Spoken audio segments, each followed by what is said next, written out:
안녕하세요. 인생정보 톡톡 인정톡입니다. 오늘 알려드릴 주제는 25년 하반기 주도 섹터죠. AI 반도체. 그와 같이 함께 반드시 필요한 전력 시스템.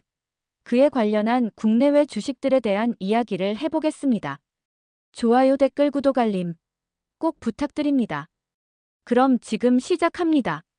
네, AI 혁명이 세상을 바꾸는 속도만큼이나 빠르게 예상치 못한 난관에 부딪히고 있습니다. 바로 전력 부족이죠. 핵심은 AI 데이터 센터의 그 폭발적인 증가 속도를 기존 전력망 확충 속도가 따라가지 못하는 속도의 불일치 문제인데요. 여기서 어떤 투자 기회가 생겨나는지 단계별로 함께 분석해 보시죠. 네, 바로 그 지점입니다.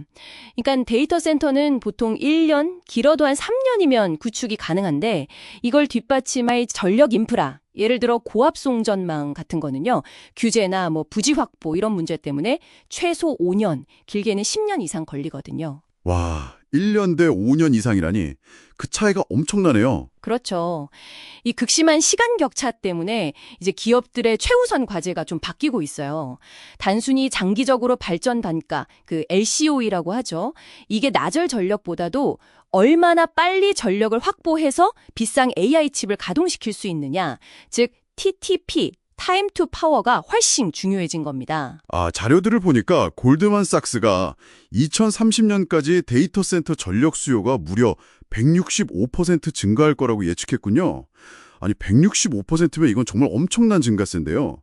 특히 그 AI 서버 렉 하나가 기존 렉보다 5배에서 10배나 많은 전력을 쓴다고 하니까 전력망에 가해지는 부담이 상상 이상이겠어요. 정확합니다.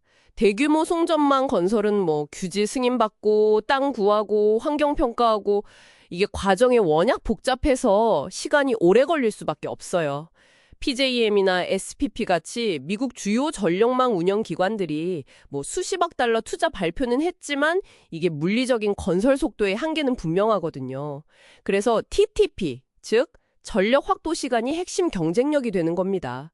수백억짜리 GPU 사놨는데 전기 없어서 못 돌리면 그 기회비용이 감당하기 어렵죠. 진짜 비싼 경주용 차를 사놓고 도로가 없는 셈이네요. 딱 그 비유가 맞습니다.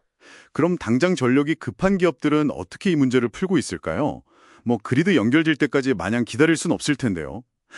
여기서 분산 발전이라는 해법이 등장하는군요. 그렇습니다. 대표적인 기술이 고체 산화물 연료전지, SOFC라고 하죠. 블룸에너지 같은 기업들이 이걸 제공하는데 데이터 센터 현장이나 바로 옆에서 직접 전기를 만드는 방식이에요. 특히 그 아일랜딩 기능이라고 외부 전력망과 독립적으로 운용하는 기능이 중요해요. 독립 운용이요? 그게 왜 중요하죠? 외부 전력망에 혹시 문제가 생겨도 데이터 센터는 계속 안정적으로 돌아가야 하니까요. 데이터가 중요하잖아요. 그리고 이게 단기적으로는 천연가스를 쓰다가 나중에는 수소 같은 걸로 연료 전환도 가능해서 유연성도 장점이고요. 그렇군요. 단기적인 해결책을 봤으니 이제 중기적인 관점. 그러니까 한 3년에서 7년 정도를 보면 24시간 내내 안정적으로 또 친환경적인 전력 공급이 필요하겠네요. 근데 태양광이나 풍력 같은 재생에너지는 아시다시피 날씨 좋을 때만 발전하잖아요. 간헐성 문제라 있죠. 그래서 에너지 저장 시스템 ESS가 필수적입니다. 남는 전기를 저장해 뒀다가 필요할 때 쓰는 거죠. 현재 ESS 시장은 리튬 인산철, LPP 배터리가 주도하고 있습니다. LFP요? 그게 왜 주목받는 건가요? LFP가 상대적으로 안전하고 수명도 길고 또 비용 경쟁력도 좋거든요. CATL이나 삼성 SDI, LG 에너지 솔루션 같은 기업들이 이쪽 핵심 공급망을 꽉 잡고 있죠. 예를 들어 이런 재생에너지 관련 ETF나 배터리 기술 관련 ETF 통해서도 이런 트렌드에 투자할 수 있고요.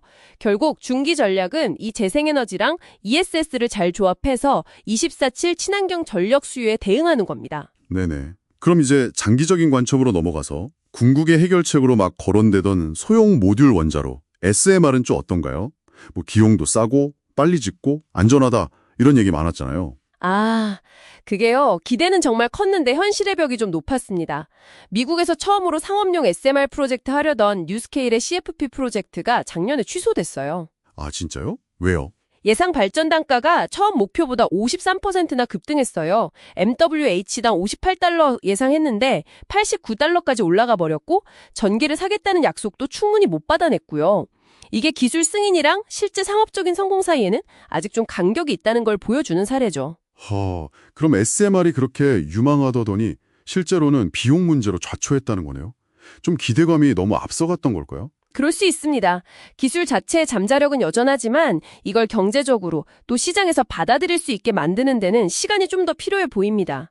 그래서 SMR 투자는 그 개발사 자체보다는 좀 더 큰 국제 프로젝트라든지 아니면 핵심 부품 공급망 또는 EPC라고 하죠. 설계, 조달, 시공 역량 있는 기업 중심으로 좀 더 길게 보고 신중하게 접근할 필요가 있다는 거죠. 또 다른 중요 핵심 기술이 있습니다.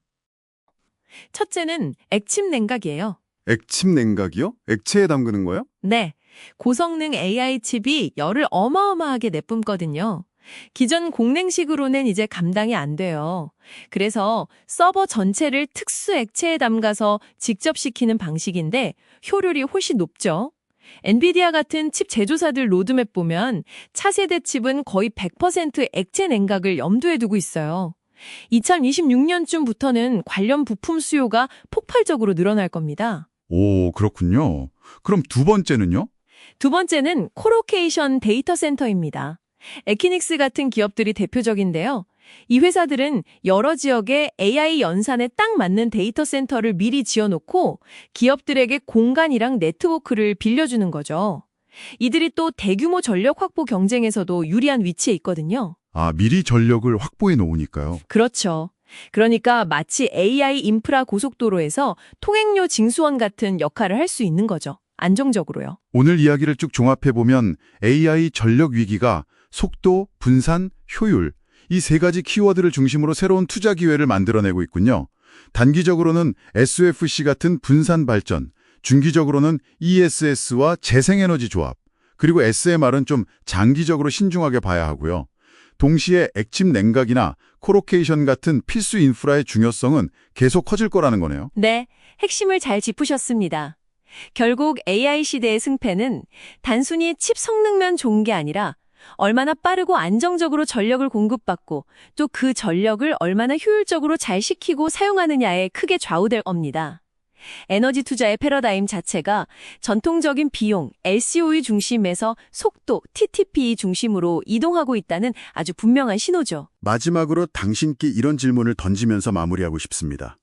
앞으로 AI 기술 발전의 중심, 그 헤게모니가 단순히 칩 개발 능력이 뛰어난 곳이 아니라 안정적이고 대규모 전력망에 얼마나 가까이 있느냐에 따라 재편될 가능성은 없을까요? 어쩌면 이는 우리가 예상치 못한 새로운 지정학적 AI 허브의 등장을 예고하는 것일지도 모릅니다. 오늘 내용은 여기까지입니다. 이와 관련된 기업이나 종목을 찾아보시는 것도 투자의 재미겠죠? 끝까지 들어주셔서 정말 감사합니다. 여러분의 성투를 기원하며 다음에 또 찾아뵙겠습니다. 인생정보 톡톡 인정톡이었습니다.